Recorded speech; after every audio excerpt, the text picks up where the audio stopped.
खुल जा SIM SIM. कहानियों के खजाने से निकली आज की कहानी का नाम है साइकिल। चलिए कहानी शुरू करते हैं। स्कूल बंद, खेल बंद। ट्रिंग ट्रिंग ट्रिंग। लीला ने कहा, मैं साइकिल सीखूंगी। लीला साइकिल पर बैठी, धड़ाम से गिरी, भै भै रोई।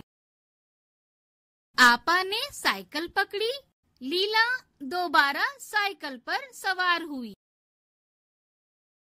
पैडल चलाए, साइकिल भागी, लीला हंसी। लीला अब साइकिल पर स्कूल जाएगी।